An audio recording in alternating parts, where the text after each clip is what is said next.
El doctor Eduardo Chaparro Ávila es geólogo, minero de la Universidad Nacional de Colombia, magíster en gestión ambiental de la Universidad del Desarrollo, experto consultor y gestor en recursos minerales, exploración minera y políticas públicas mineras. Su experiencia docente lo ha llevado a ser instructor asociado de la Universidad Nacional de Colombia, profesor de la Universidad Autónoma Latinoamericana, de la Universidad de los Andes y del Externado de Colombia. Director de trabajos de grado y asesor en las universidades Javeriana, Andes, Distrital, Santo Tomás, Universidad de Santiago en Chile, Universidad del Ecuador, Universidad Politécnica de Guayaquil y Universidad de Nueva Gales del Sur en Australia.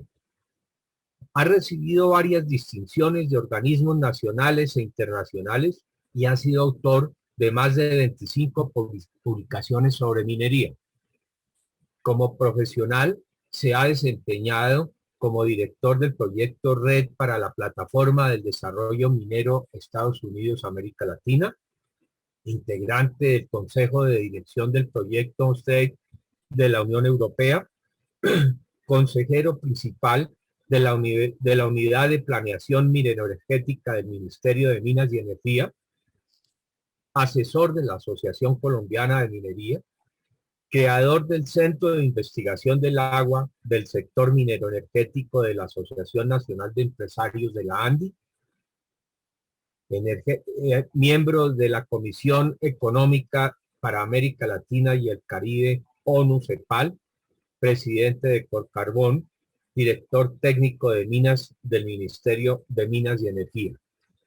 Con ustedes entonces, el doctor Eduardo Chaparro Ávila. Muchas gracias, señor secretario, señor presidente de la Sociedad Geográfica de Colombia, Coronel Augusto Bamor. Muchas gracias por su bienvenida y por permitirme la recepción y por recibirme en esta prestigiosa entidad. A mis años, esta canción que se acaba de interpretar por parte de los dos jóvenes Chaparro, que aprendiendo a vivir, se aplica perfectamente, porque la vida es un ejercicio de continuo aprendizaje y lo que me ha permitido la sociedad es aprender. Voy a pedirles a ustedes que me regalen 2 minutos fuera de tiempo, como dicen en los deportes, tiempo descontado, que no se me descuente ese tiempo,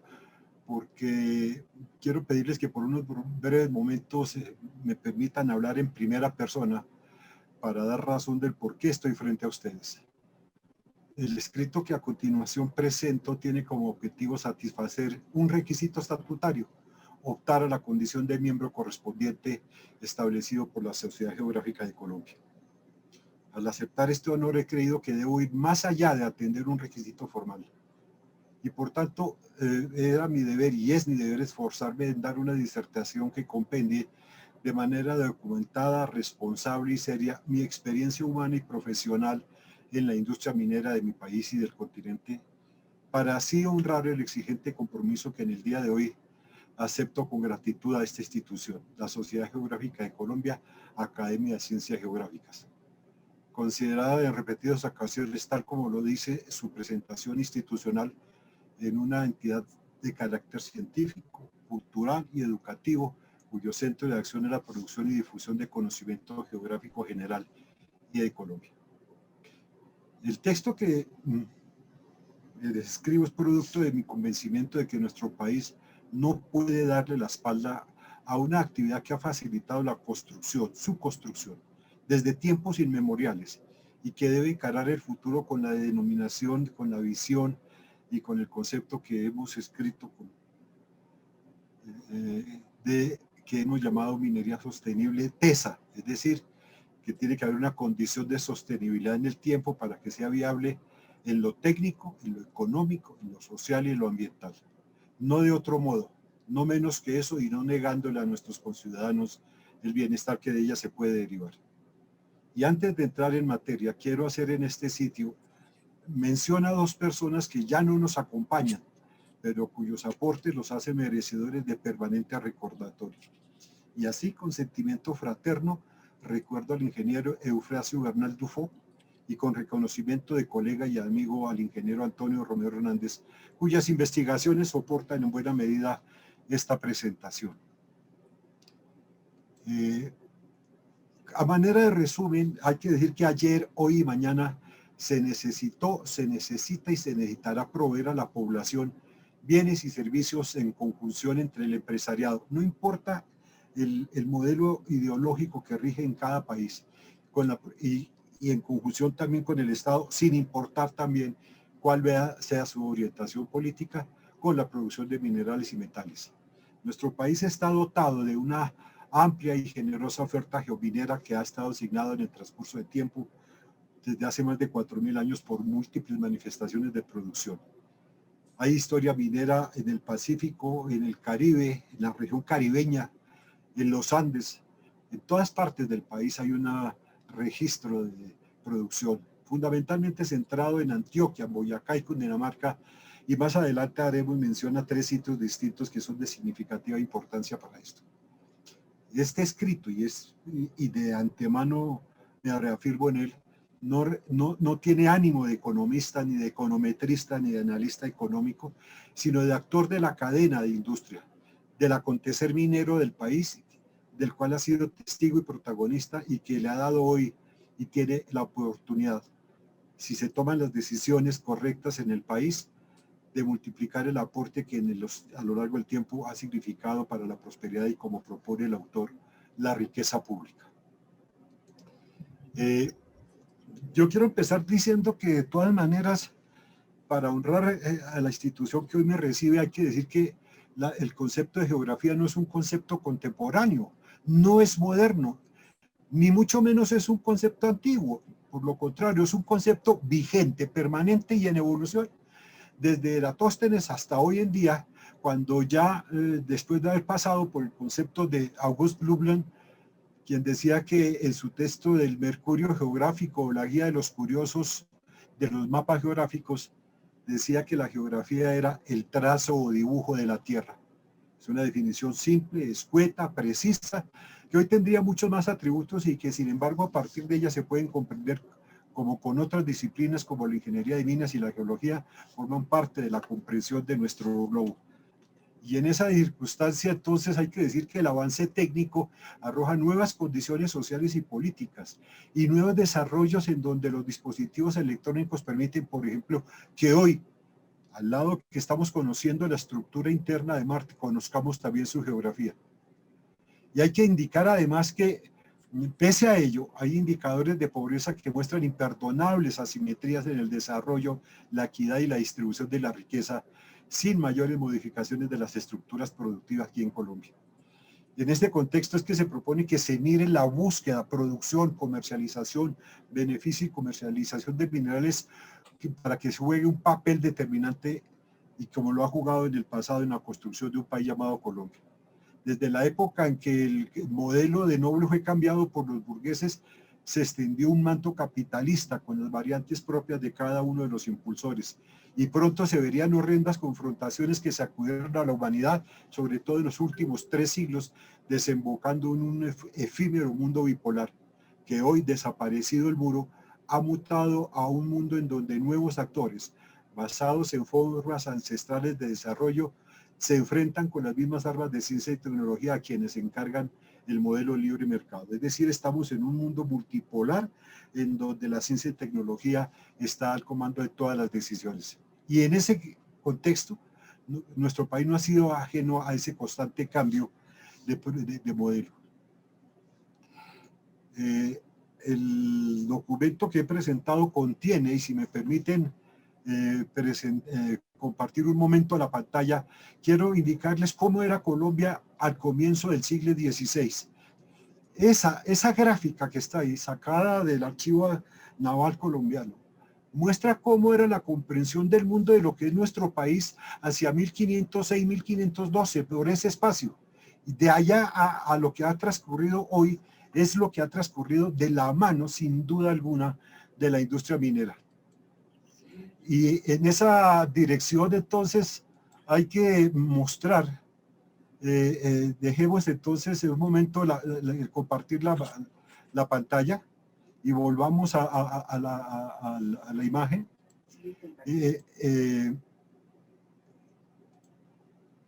Hay que decir entonces que tenemos un pasado que se extiende no solamente a nuestro país, sino a todo el continente. Es un pasado que se inicia contrario censo de lo que todos nuestros conciudadanos creen, que es en Perú, en México, en el mismo Colombia. No, el pasado minero contemporáneo en América arranca en República Dominicana desde el mismo momento en que el hermano de Cristóbal Colón fue enviado a las provincias de Cotuí y Cibao para buscar desarrollos vinculados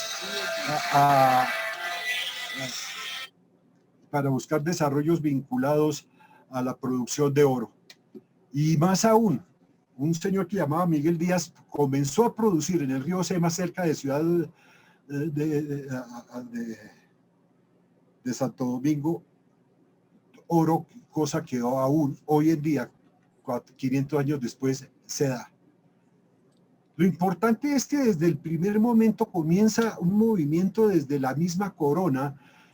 que se traduce en frases como conocido el favor que el rey le daba por todos los de palacio y los de fuera de palacio, y que traían tan justa demanda. Conviene saber que los indios sirviesen a los españoles y se sacase el oro de las minas y de esta isla a España, las riquezas se derivaron. Ya desde ese entonces, 1508, 1509, se vio una visión de cómo se apropiaba el territorio en un modelo geográfico en donde el epicentro estaba en Madrid. Poco después se encontraron depósitos de oro en Cuba y se comienza y se da un hecho absolutamente fundamental, no solamente para el proceso historiográfico, sino en términos geopolíticos, como es el descubrimiento de oro por Vasco Núñez de Balboa en Panamá, que lo motiva a buscarlo aún más, y entonces y se motiva por un discurso que se decía por parte de algunos cronistas de la época, relatando que Núñez de Balboa escuchó por primera vez la existencia de otro mar al lado de las islas y de las montañas durante una disputa entre españoles por el poco oro que estaban encontrando en las islas del Caribe. Panquiaco, el hijo mayor de Comagre, se enojó por la avaricia de los españoles y tumbó la balanza que medía el oro y replicó: si tan ansiosos estáis de oro que abandonáis vuestra tierra para venir a inquietar la ajena, yo os mostraré una provincia donde manos llenas satisfaceréis ese deseo. Y entonces contó cómo al otro lado del Reino del Sur había gente rica que utilizaba vajillas y utensilios para comer y beber, pero eran hechos de oro. Pero esto significó que en esa búsqueda Vasco Núñez tropezó con el Océano Pacífico, y de esa manera cambia la geografía del mundo, cambia la concepción geopolítica, y es un cambio que de todas maneras aún hoy en día se está viviendo. Los conflictos en Centroamérica, nuestro propio conflicto y el desarrollo de los económicos de los países, de los dragones del Oriente, muestran cómo el Pacífico cobra cada vez mayor atención, que no había sido visto por los occidentales europeos desde esa perspectiva. Se abrieron después minas en el Ecuador, en la Audiencia de Quito, en Zamora, en Chitipe, en Sevilla y en Bolivia. Se alcanzó a llegar entonces ya muy temprano, y lo relata la crónica del Perú, cómo se encontraron yacimientos auríferos en Caraballá, Oruro, Asilla y Azagre. Y por supuesto hay que hablar que Gonzalo Jiménez de Quesada subió en una épica caminada desde Santa Marta hasta lo que es el Valle de los Alcázares, hoy conocido como Sabana de Bogotá, en busca del dorado. Entonces nosotros tenemos que reconocer que tenemos un pasado minero en Colombia, y que es muy sencillo. Ese pasado minero se debía a la necesidad de extracción de minerales necesarios y aprovisionamiento de un medio de pago para adquirir otros productos. Y téngase en cuenta que se cambiaba la sal, porque en la Sabana de Bogotá no hay yacimientos de oro, ni yacimientos de esmeralda, ni se podía cultivar algodón. Y en ese proceso cambiaron la sal que producían entre Nemocón y Zipaquirá por oro probablemente del Tolima y por oro probablemente de Santander, probablemente de Santurbán y probablemente del área de Cajamarca. y, por supuesto, algodones, porque en esta tierra no se puede cultivar por obvias razones ambientales. Yo no me imagino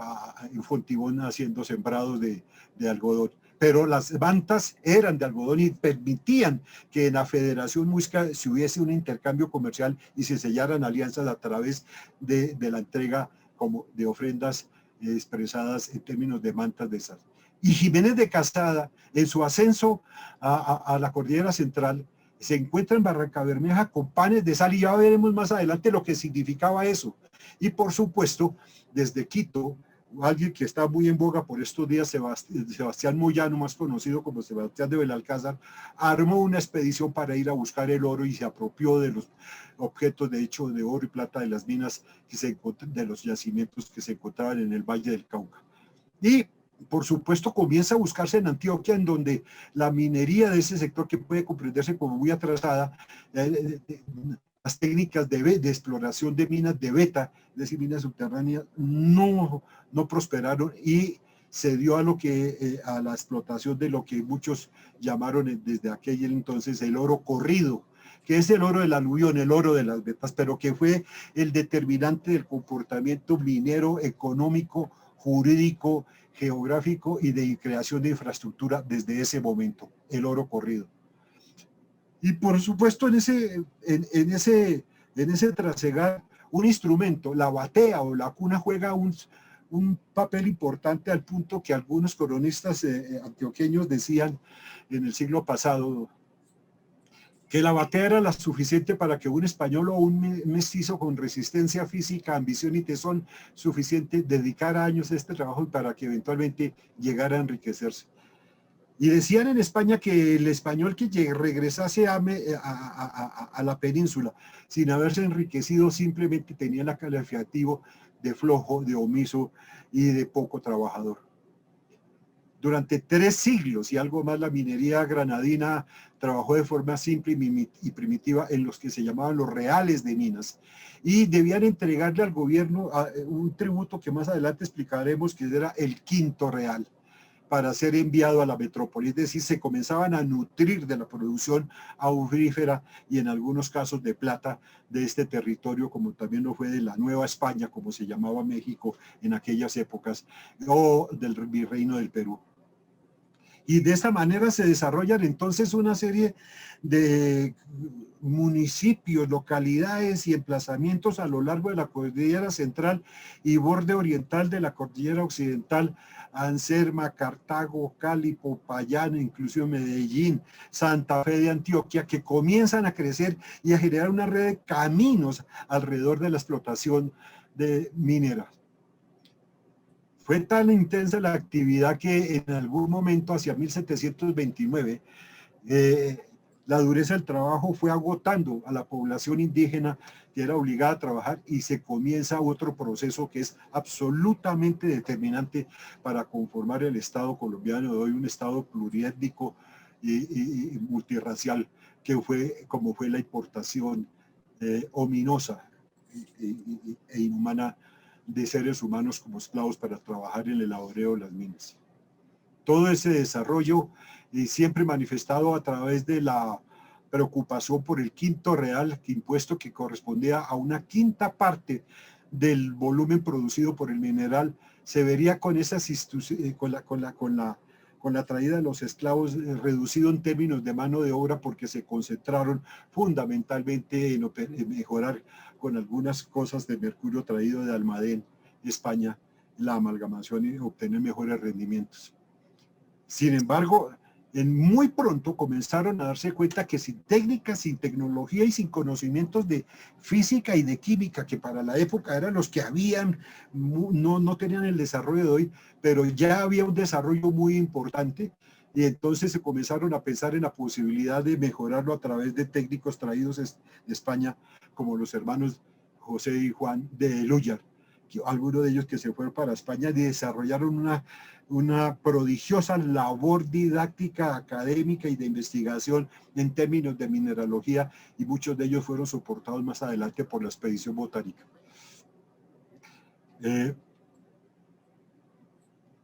Y ahí comienza a aparecer un fenómeno que todavía sigue vigente en Colombia. Desde la expedición de casas de tesoro y de jueces de tesoro y de casas de cuentas, comienza la evasión y el contrabando de oro. Y eso es una constante a lo largo, es decir, comienzan a configurarse además procesos jurídicos para controlar mediante la legislación todos estos fenómenos asociados a la evasión de los impuestos. Entonces, se tenía un dispositivo que se llamaba el libro de sacas, y a finales del siglo XVIII intenta relacionar con ese libro de sacas y con el crecimiento de todas maneras de ciertos grados de prosperidad, una serie de visiones que hoy en día se han caracterizado por tres aproximaciones distintas. Uno, que la minería fue un promotor del resurgimiento de las provincias por la efectividad de las reformas borbónicas que en el siglo XVIII se implantaron. Otros que piensan que el periodo colonial fue caracterizado por una fuerte depresión económica y que medianamente sobrevivía a través de la exportación de oro. Y el tercero, que dice que se dio un proceso de acumulación originaria por parte de las élites locales que dio lugar posteriormente a la creación de la riqueza en el siglo XIX. Uno de estos pensadores que se aproxima a esta visión es Luis Eduardo Nieto Arteta,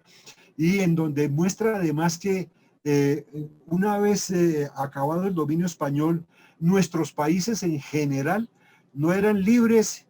y soberanos, sino eran libres e ingleses, en una alusión claro a la generación y al comienzo de las dependencias de otras naciones en términos económicos, merced a cambios que se dieron, por ejemplo, en el Reino Unido para fomentar de manera agresiva su comercio a través de la baja en los fletes, que les permitió viajar por el mundo y generar intercambio. Nieto es el que insiste en la generación de un modelo agroeconómico del cual dependía el país. Pero hay que volver a la historia de la búsqueda del dorado. Y entonces hay un hecho que es absolutamente determinante, que se dice en el siglo XVII que si las minas dejaran de trabajar, y esto demuestra la importancia y el peso que tuvo el negocio minero en América y en particular en Colombia, los negocios y comercios y su actividad, perdón, rectifico, la cita dice, si las minas dejaran de trabajar, cesarían por completo los negocios y comercios, pues su actividad principal es la manufactura de textiles y la producción de alimentos, todo lo cual se vende en las regiones de minería. Es decir, la minería fue la que generó lo que hoy en día se llaman encadenamientos productivos. Y esas explotaciones aurígenas fundamentales se iniciarían desde muy temprano, desde 1530 y bien adentrado del siglo XVII y XVIII y XIX. Y en esa dirección, entonces, ese entorno económico y esa proliferación de actividades y de lugares y de creación de nuevos sitios y de mestizaje necesitaba un proceso ordenador. Y entonces se generan dos elementos básicos en todo lo que es la legislación minera, que aún hoy en día tienen influencia y que de alguna manera gestaron todo el marco jurídico legal para la administración y gobierno de estas provincias y de estos nuevos reinos, como se les denominaba. Pero eso es fundamental para entenderlo en la medida que de ahí arranca nuestra tradición legal, nuestra estructura jurídica. Y hago referencia a una norma expedida, un documento jurídico expedido por Felipe II en Valladolid, la pragmática y ordenanzas del 10 de enero de 1559, en donde ya se señalaba que las minas de oro, plata y azogue se incorporaban al patrimonio real y solo podrían ser explotados por particulares mediante la regalía correspondiente. Y ese es el concepto al que se le aplica al llamado quinto real. El quinto real era la quinta parte del 100, el 20%, y como era para el rey, ahí tiene la concepción de regalía, que además tiene una larga tradición vinculada al derecho romano y a los derechos de pontazgo. Y además desde 1584, la misma Casa Real expidió lo que se denominó en su momento los cuadernos de la Nueva España, que eran el ordenador jurídico, administrativo y político de lo que hoy en día se llama México y que después se aplicó para todo el continente con explicaciones, con especificaciones específicas para el Reino de la Plata, para el Reino del Perú y por supuesto para la Nueva Granada. Y ese es el inicio, y ese es otro aporte importante en la construcción de la legislación minera que a lo largo de los siglos ha regido en Colombia, aún hoy en día. En ese sentido, entonces, pero téngase en cuenta, y esto tiene una raigambre que es decir, esa legislación, los cuadernos de Nueva España y las pragmáticas y las ordenanzas, además tienen un fundamento en algo que pocas veces se menciona, como son las 7 partidas de Alfonso X, el ordenamiento de Alcalá de Alfonso XI y las ordenanzas de Briviesca. En ese orden de ideas, hay que decir que al ser explorados en busca de oro, plata y piedras preciosas, nuestros países, en particular el nuestro, fueron administrados y gobernados por leyes en donde el negocio minero fue el factor determinante de lo que sería después su estructura y su legislación republicana. Y en ese contexto, entonces, hay una tradición prehispánica de minería de donde aprenden los primeros españoles que llegaron aquí. Y hacemos alusión a las culturas agustinianas, por ejemplo. Y cuando mencione las otras culturas, quiero llamar la atención de todos los presentes para que se acepte, por lo menos, en gracia de discusión, que independiente del volumen de las operaciones, aquí había minería antes de la llegada de los españoles. Y no solamente minería de oro, como lo muestran los pendientes encontrados en los dolmenes y túmulos funerarios de la cultura agustiniana, que tiene más de 4.000 años de antigüedad, y cuya presencia se continúa dando en el llamado clásico regional, representado por conjuntos funerarios ilustrados con bloques monumentales, con estructuras líticas de andesita, que es una roca muy dura. Y yo les quiero hacer plantear este interrogante. ¿Dónde y cómo consiguieron los opitas, los huilenses ancestrales, esos ideas ancestrales de verdad, todos estos materiales líticos? Y excúsenme una liviandad, por favor, pero créanme que en esa época no había home center a donde ir a comprar estos bloques de roca monumentales con los cuales se construyó, por ejemplo, lavapatas. Los calimas. Entonces, en los calimas, con dibujos grabados sobre rocas, en las tumbas de pozo en las cuales se depositaban sus cadáveres, junto con sus pertenencias, especialmente cerámica y piezas de orfebrería. Y entonces ya no solamente mencionamos oro, mencionamos cerámica. Y no todos los barros, no todos los lodos, no todas las arcillas son aptas para la cerámica. Y entonces hay que tener un conocimiento básico de cómo se comportan frente al fuego, cómo se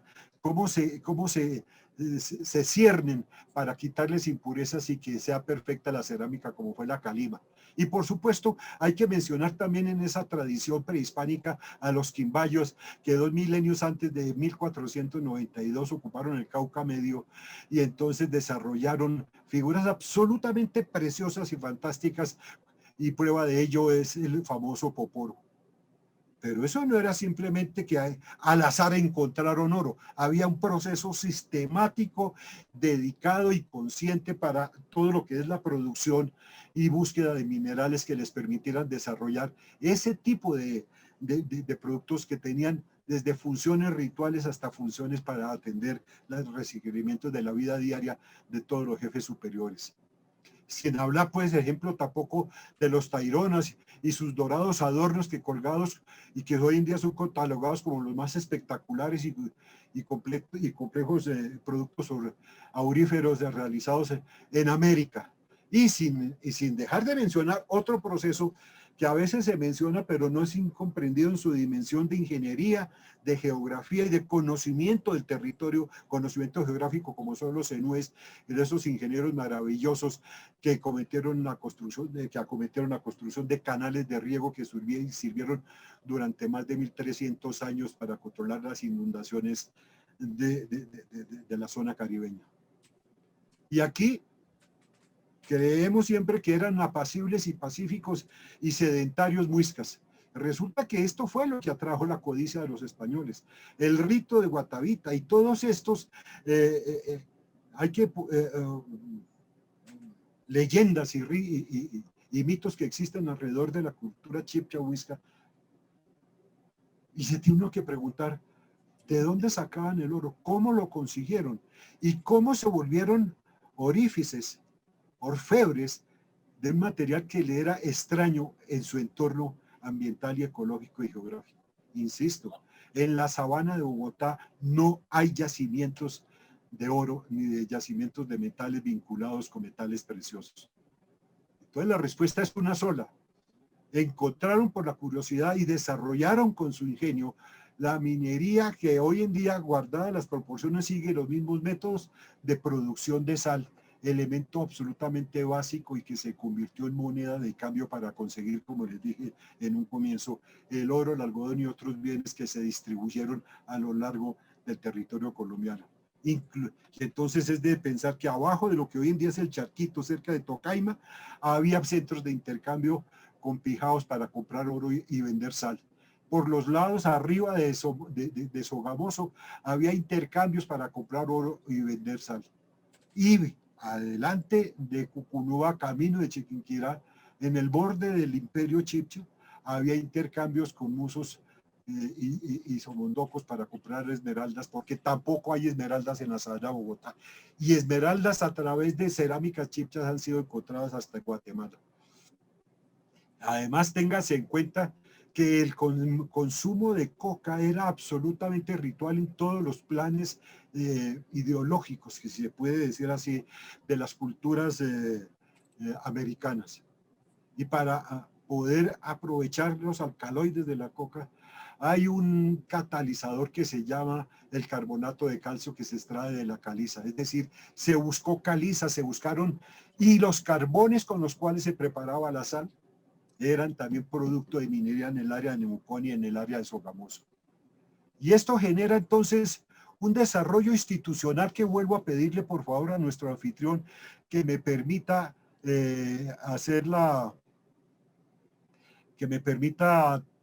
presentar esta figura. No sé si se estará viendo. Sí, muy bien. Este es un resumen en que la primera parte, antes casi de la parte azul de la barra, es lo que hemos venido diciendo. Eso está por explorarse, eso está por investigarse y por desarrollarse con mayor intención y con mayor profundidad. Pero muestra además que lo que hoy tenemos en Colombia no es el producto de una reciente oleada o fiebre de exploración minera. Es un antecedente de más de 5 siglos en donde desde 1504, 1505 hasta la fecha se han venido desarrollando una serie de actividades que han dado lugar a la creación de un marco político, institucional, administrativo de lo que es la minería. Permítame entonces volver a la pantalla y decir que ese desarrollo institucional nos ha permitido que hemos construido y somos una sociedad multiétnica y pluricultural. Si no hubiera venido esclavos, no tendríamos ese sabor y esa fortaleza cultural que significa el aporte de las comunidades negras, de las comunidades afrodescendientes. Hay que reafirmar que la esclavitud e instituciones como la encomienda y la mita, los pueblos indígenas y la esclavitud permitieron que fueran dominados, usados y agotados por la explotación del oro, y de ello se deriva la presencia de comunidades que hoy son esencia viva y necesaria de nuestra identidad nacional. Y aquí hay que volver a recordar algo que hoy en día se aplica y es parte de los principios básicos universalmente aceptados en todos los rincones de la discusión minera de hoy. Decía el rey: las minas son propiedad de mi real corona, pero las concedo a mis vasallos en propiedad y posesión. Y en el título 6º, artículo 4º de los mismos cuadernos decía: asimismo conceda que se puedan descubrir, solicitar, registrar y denunciar cualesquiera fósiles, ya sean metales perfectos o medios minerales, bitúmenes o jugos de la tierra. Además, y un autor, Valencia Restrepo, nos recuerda que eso está consignado en todas las leyes, y hoy en día la Real Corona sustituido por el Estado colombiano, y todos los ciudadanos representados en él somos propietarios de ese recurso que están en el subsuelo, y por eso es que se concede el derecho a explotarlo, más no la propiedad, porque esta es inalienable e imprescriptible en favor del Estado colombiano y de sus nacionales. Hay una larga serie de hechos de intentar corregir y poner al día todas las administraciones, porque esa administración ibérica en nuestro territorio para generar un Estado tuvo altas y bajas como pasa en todas las sociedades del mundo. Y una de esas bajas coincidió con la llegada del visitador Moni Velarde, por ejemplo, para Antioquia, en donde los problemas de desgobierno, mala administración y contrabando estaban afectando la hacienda real. Y allí, para Antioquia específicamente, Moni Velarde expidió un código de minas, preparado y pedido por el gobernador Gaspar de Rodas. Y además ordenó la creación de un cuerpo técnico.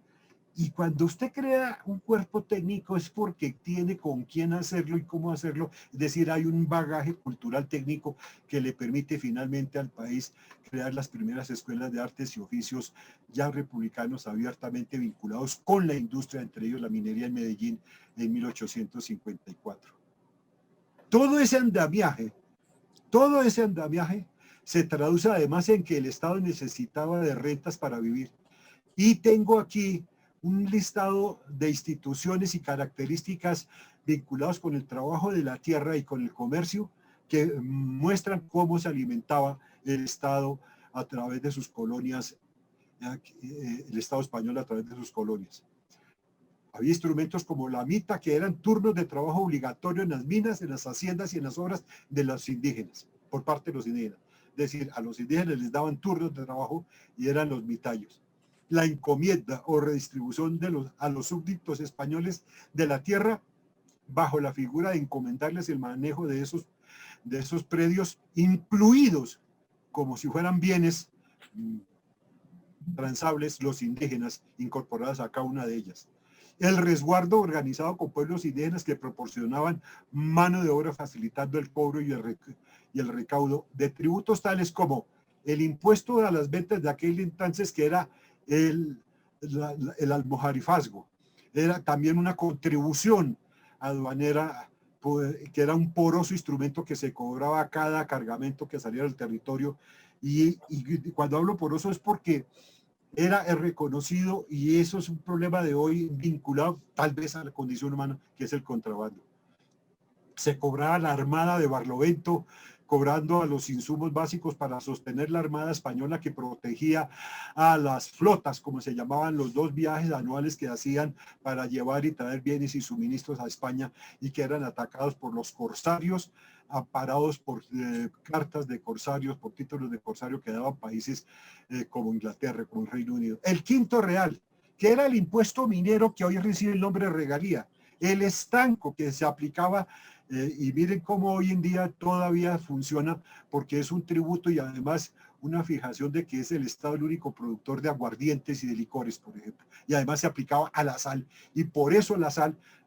poco a poco va generando un proceso de peso específico dentro de la economía y del gobierno y de las finanzas nacionales. La media nafa, que era lo que se le descontaba a los empleados oficiales. Hoy en día se le descuenta a los empleados oficiales, a los privados, en el momento que se le paga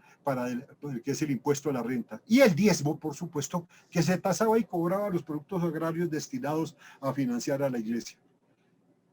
Todo ese complejo da lugar a que en algún momento, y necesitados y movidos por la ilustración que se da, por el movimiento de la instrucción que se da, de la ilustración que se da en Europa, genera de una manera milagrosa, para mi entender, y lo describe muy bien un respetadísimo y admirado miembro de la sociedad, el señor geólogo, el doctor Hernando Dueñas Jiménez, en su trabajo sobre la expedición botánica. Hubo expedición botánica para el Perú y hubo expedición botánica para la Nueva España. Y la de la Nueva Granada nunca fue producida y aparada por la corona, sino fue hecho merced a las donaciones y dineros de los virreyes del momento, y fue determinante para el desarrollo cultural y la investigación científica en Colombia, pues que estudió la flora, la fauna y también las lenguas indígenas en su entorno. Y hago mención en esto porque ya desde aquel entonces había una preocupación etnográfica por conocer, y la zarina Catalina la Grande le pide a Carlos III que con esas expediciones se ayude a generar diccionarios básicos de 100 palabras para entenderlas a todas y establecer un diccionario universal de lenguas habladas. Pero este hecho de la expedición botánica, comandada por José Celestino Mutis, al amparo del virrey Espeleta, verifica que en hombres y mujeres la causa indígena y sus culturas, y que hay un evidente primigenio desarrollo antropológico y sociológico al amparo de la ciencia, que fue soportada esa investigación con dineros provenientes del Quinto Real. Téngase en cuenta que además, para aquel entonces, ya pasado el momento cúlmine de la ciencia con Galileo, de pur se mueve, decía frente a la Inquisición. Mutis y la expedición se enfrentaron a la fanática intolerancia de sectores eclesiásticos para divulgar visiones científicas de Copérnico, situación que lo persiguió hasta su muerte por parte de la comunidad dominica. Y sin embargo persistió, y fue de esta manera como en Colombia, gracias a un minero que se llamaba José Celestino Mutis, se desarrollaron y se conocieron las teorías heliocéntricas. Porque Mutis fue vinculado a la minería y la expedición botánica, y se evidencia en una carta que este científico le envía al rey, en donde describe el estado de la minería en el Nuevo Reino, y se preocupa de nuevo, es decir, cada 50, 60 años se daban cuenta las autoridades españolas que había desgobierno y que había malos manejos, y entonces le dice Mutis al rey: deseando averiguar las causas de los atrasos de este reino, no me ha sido dificultoso descubrir las principales en el abandono de sus preciosas minas y recursos naturales. Y de esta manera Mutis inscribe su nombre en la larga lista de visionarios a quienes no hemos atendido en estas materias a lo largo de nuestra vida nacional. Y en esa dirección entonces Mutis crea una colección que es finalmente enviada por Sámano a Madrid, ya cuando huye de Santa Fe, y se avecina el movimiento independentista, impulsado por la misma expedición botánica, por los dineros de Mutis que recogió en la minería de plata en Tolima y otras minerías de oro en Santander. Y entonces comienza el desarrollo ya republicano hacia 1825 en las minas de plata de Santana, movidas en su principio por Mutis, después movidas por los ingleses, y en las de oro de Marmato y Supía. Y comienzan a llegar además técnicos ingleses que modernizaron la minería de socavón y la aluvial, y comenzaron a enseñar mineralogía, hidráulica práctica, y entonces esa hidráulica se aplica también al manejo de riego y de otras, y el manejo de las corrientes y su vinculación con la creación de infraestructura. Y por supuesto, al aplicar tecnología se adquirió una gran importancia porque mejoró la producción, y algunos ingenieros de esos volvieron a sus países, como Busiñón, Isser, Stephenson, vinculado con el tema de la locomotora, pero otros permanecieron en el país, y comienza y se amplía aún más la variedad multirracial colombiana. Y entonces fundaron familias que aún hoy existen, como los de Grave, los Walker, Wills, Moore, Johnson y White. Yo quiero hacer un alto aquí y llamar la atención a ustedes a un decreto que 10 años después de Puente de Boyacá expide el libertador Bolívar, porque muestra evidentemente que Bolívar tenía una clara visión, como la tuvo más adelante Lincoln, de que la minería podía llevar a sus estados a la prosperidad. Aquí a Bolívar lo desatendimos, a Lincoln le prestaron atención, y es el desarrollo espectacular del occidente de los Estados Unidos. Decía Bolívar, en un decreto que es el primer código de minas republicano en Colombia, que la minería ha estado abandonada en Colombia, sin embargo de que es una de las principales fuentes de riqueza pública, que para fomentarla es preciso derogar antiguas disposiciones que han sido origen fecundo de pleitos y discusiones entre los mineros, que debe asegurarse la propiedad de las minas contra cualquier ataque y contra la facilidad de turbarla o perderla, que conviene promover los conocimientos científicos de la minería y de su mecánica, como también difundir el espíritu de asociación y de empresa para llegar al alto grado de perfección que necesita la prosperidad del Estado. Hace 192 años de esto, y aún seguimos en las mismas. La minería no se detuvo, se expande en Antioquia, y después de un periodo de decadencia de la época colonial, entre 1820 y 1850, comienza con ingenieros extranjeros a mejorar las técnicas de explotación y se comienza prácticamente a generar un fortalecimiento de la economía antioqueña que repercute en la construcción del país, como el desarrollo bancario del primer periodo republicano en Antioquia. Resultado directo de la minería, porque era el manejo ya ordenado y visible de todos los excedentes económicos que generaba la actividad, y de un activo comercio centrado en el oro como tema y como elemento fundamental, centrado y preponderante en las exportaciones del país. Prácticamente ese periodo dura desde 1820 hasta 1890, cuando se da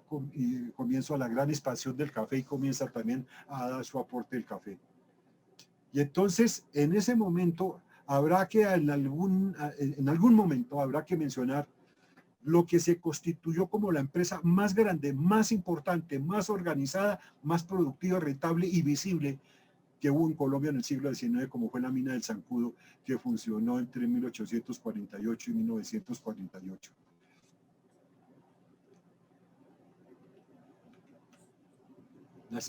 Y aquí quiero resaltar otro punto importante. Esa generación como dirían antiguamente, de metálico, de dinero efectivo, de riqueza real, permitió que con el oro antioqueño se disparara y se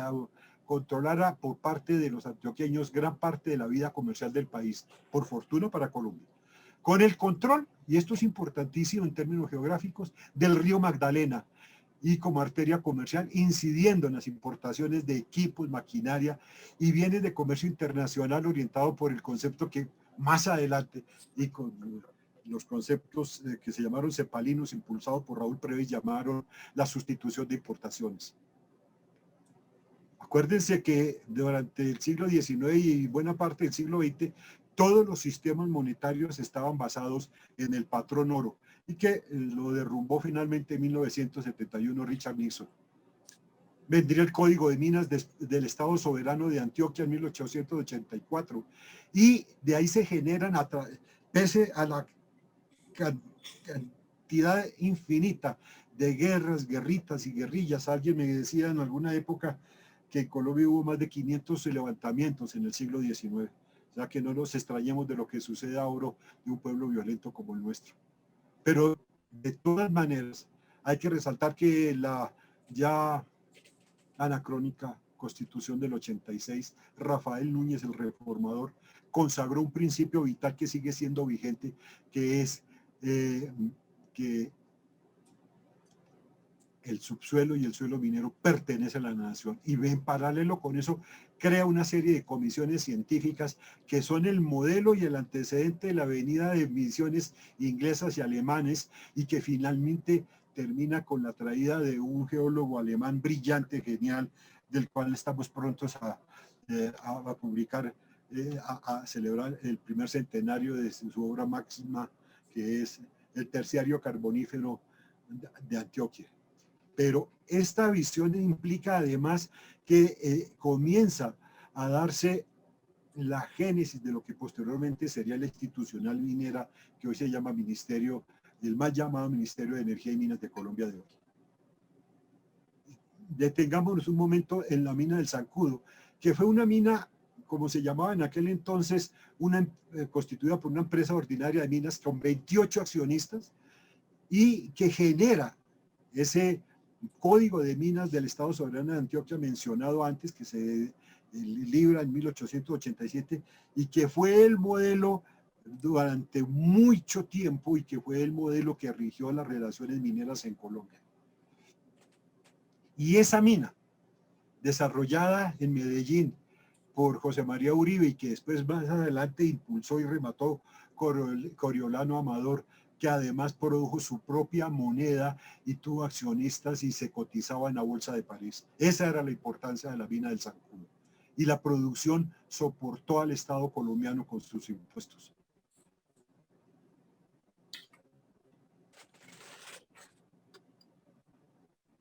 Hay un episodio negro en la minería colombiana. Se llama la Chocó Pacífico. La Chocó Pacífico desarrolló una serie de actividades que hoy son de grata recordación y que hay que evitar a toda costa. El Estado Federal del Cauca le dio la concesión a una serie de accionistas de lo que se llamó la Chocó Pacífico y que dejaron una huella de enclaves perniciosos con odiosa discriminación y de cero ingresos para el Estado colombiano en la explotación no solamente de oro, sino de platino. Y esa Chocó Pacífico, que llegó a través de sus subsidiarias hasta un punto que mencionaremos un poco más adelante, que es Barbacoas, podrá desarrollar entonces durante muchísimos años una actividad que depredó y dañó. Entonces, el Estado colombiano dejó en desarrollo minero del Chocó en manos de la Chocó, perdió mucho más que el dinero en las regalías porque perdió de incrementar el control sobre una de las regiones más marginales del país y finalmente en el periodo del 10 al 30 en el siglo XX fue crucial para el desarrollo de la región debido al auge del platino. Vamos a acelerar para mencionar de manera muy rápida el papel de la siderúrgica, las ferrerías, la ferrocarriles, la sal y el carbón. Voy a abreviar diciendo simplemente que las primeras concesiones para sacar hierro y producir acero se dieron hacia 1815, 1820 para la pradera aquí en Cundinamarca. Después vendría la ferrería de Pacho y fueron la ferrería de la pradera y la ferrería de Pacho las que produjeron los primeros rieles de ferrocarril en Colombia e inclusive parte de la estructura del Teatro Color en Bogotá. Vendría después todo lo que sería la ferrería de Amagá, también con capitales ingleses, vendría la de Pacho, vendría la Corradain, y que todavía en Bogotá, si ustedes se dan cuenta, hay una cantidad infinita de tapas de alcantarillas y de tapas de los registros del acueducto de Bogotá que dicen siderúrgica Corradain, que era la parte de la producción diaria de entre 5 y 6 toneladas de productos de estos que sustituyeron importaciones, además de maquinaria agrícola, tal como lo hizo también la ferrería de Amagá. Los rieles de la siderúrgica de Pacho fueron los que movieron los tranvías en Bogotá. Y después apareció uno de los principales inversionistas, después olvidados, los hermanos Barriga, que en Pacho y en el área de Subachoque produjeron de nuevo rieles que fueron contratados por el gobierno y después de ello nunca se los pagaron y los llevaron a la quiebra. Vendrían después todo lo que significa Paz de Río en términos de crecimiento industrial en contravía de las recomendaciones de uno de los gurús de la economía colombiana como Locking Cake, el profesor Kerry, y desarrolló un complejo industrial a partir de 7.500 trabajadores en un comienzo, dentro de los cuales, téngase en cuenta lo que significa eso para un departamento como Boyacá, que hoy tiene más del 95% de alfabetos, el 40% de los primeros trabajadores de Paz de Río no sabían leer ni escribir. Paz de Río se descubrió, y aquí tengo que hacer una mención especial a Benjamín Alvarado, muy olvidado geólogo colombiano, quien a mi manera de ver y según el relato de él mismo, hombre probo e integral, me relataba que se encontró por allá en 1938-39 con el ingeniero Olimpio Gallo, a quien se le atribuye el descubrimiento de Paz de Río, y le dijo, Benja, en el lenguaje bogotano y de latino, ala Benjamín, ¿qué será este material que me está acabando las cuchillas del bulldozer? Cuando el ingeniero Gallo desarrollaba una serie de vías en el departamento de Boyacá. Benjamín Alvarado las estudió, las analizó, fue al terreno y le dijo, esto son unas limonitas bolíticas repletas de hierro. Oiga, esto es una mena de hierro y aquí hay caliza y aquí hay carbón, aquí se puede hacer una siderúrgica. Gallo entendió el mensaje y junto con Alvarado, quien después con Roberto Sarmiento desarrollaron los primeros estudios, impulsaron hasta que lograron el objetivo de crear la Compañía Siderúrgica Nacional de Paz de Río. Ya toda la historia de cómo se evolucionó pues estará contenido en el texto que entrego, pero comienza además la aparición de nuevas siderúrgicas, Simesa en Medellín en 1938 y todo lo que después significó las metalúrgicas Boyacá, todo lo que significó la del Muña, etcétera, y que termina hoy con los desarrollos asombrosos de Ternium en Barranquilla. Y hay que mencionar los ferrocarriles, porque ferrocarriles sin carbón, es decir, sin minería, no hubieran podido funcionar en este país. Está el tendido del ferrocarril de Antioquia, movido con el carbón de Amagá, el del nordeste de la cuenca checo al Lenguasaque y la subcuenca del Ruhr, aquí en Suezca. Y por supuesto todo lo que fue el ferrocarril del norte, el norte de Santander, hoy olvidado por completo, y lo del Pacífico. Y hay que hablar del Cerrejón. El Cerrejón que finalmente, después de 1840, cuando comenzaron las primeras investigaciones, fue movido 130 años después. Y en esa dirección, lo que hoy es el Cerrejón y el ejemplo que da en términos de reconstrucción y de recuperación ambiental es algo que es digno de ver, imitar y preservar y divulgar. Pero no todo lo que brilla es oro, diría alguien. Y entonces hay que mencionar también el papel del barro. El papel en una nación que toma café y que produce 50 millones de pocillos de tinto al año, producidos con base en calizas, materiales cerámicos, caolines, feldespatos, cuarzos, roca fosfórica y por supuesto carbón en muchos de los hornos. Y entonces hay que mencionar a Ráquira, hay que mencionar a Carmen de Iboral y hay que mencionar a La Chamba en el Espinal Tolima. Esa tradición dio paso a la construcción en 1881 a través de la llegada de, ¿lo puedo decir? Yeah, el Liceo Pareja. Del Liceo Pareja Espina Natural de Caldas, Antioquia, y llega a Carmen de Iboral y comienza a innovar con una serie de vajillas decoradas, que es lo que se llama Carmen de Iboral. Y ahí aparece después entonces todo lo que hoy en día es el conglomerado Corona, que tiene conexiones una multinacional colombiana. Y genera un aporte académico, porque para producir minería y hacer minería de beta se necesita conocimiento técnico, y aparece la Escuela Nacional de Minas, hoy Facultad de Minas de la Universidad Nacional, que fue la primera que apareció en esta parte del continente, y que además fue víctima de las guerras civiles que la cerraron de manera intermitente desde su fundación hasta 1906. Y hay minería que vale la pena mencionar en Nariño, por ejemplo, todo lo de Barbacoas. Ustedes sabían que Barbacoas, merced al oro y al platino, tuvo periódicos, tuvo imprentas, tuvo centros de salud, desarrollo, sociedades culturales, que se acabaron cuando los mineros vendieron sus derechos a las subsidiarias de la Chocó Pacífico. Por supuesto, hay que mencionar en Nariño uno de los mejores modelos de trabajo asociativo cooperativo, como es la minería de la Llanada, allá en los altos de los andinos de Nariño.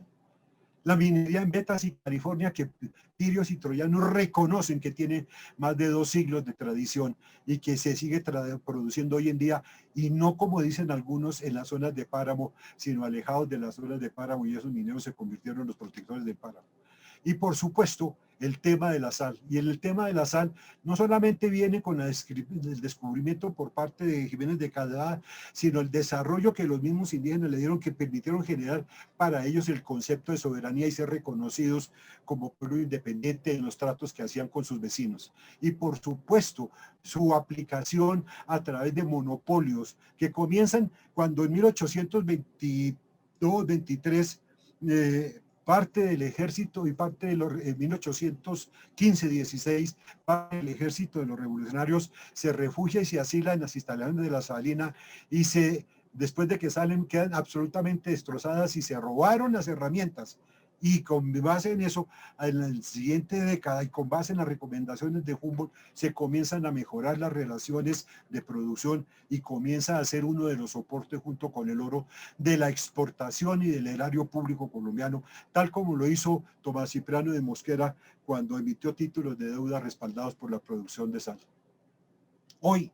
para ir finalizando, hay que decir que la ilicitud La magnitud de la predicción minera por fuerte de la legalidad con dudosas prácticas de todos los campos hace que se tenga una percepción errada por parte de la comunidad y del público en Colombia. Y que bien sea por apelar a una forma facilista de informar, por ignorancia crasa, o de los efímeros directivos públicos o de comentaristas recién llegados al sector, asumen como mitos y en vez de realidades, y les dan una serie de denominaciones absolutamente alejadas de la realidad, de la técnica y de la sensatez en el manejo. Minería informal, minería ancestral, minería tradicional, minería artesanal, pequeña minería, y meten en el mismo saco a pequeños mineros que con muchos y medianos mineros en el saco de la informalidad, y en esta pequeña minería así vilipendiada se refugian todas las fuerzas irregulares que hoy nutran la hoguera del incendio que está incendiando a Colombia. Hay entonces que erradicar mitos. Todas las presentaciones hablan de que Colombia está inundada de títulos mineros, y en las 114 millones de hectáreas que tiene Colombia, solamente el 5% está titulado, del cual solamente el 1,1% está en operación. Y los títulos mineros fundamentalmente están dados para materiales de construcción en carbón y seguido por oro. Y están repartidos en que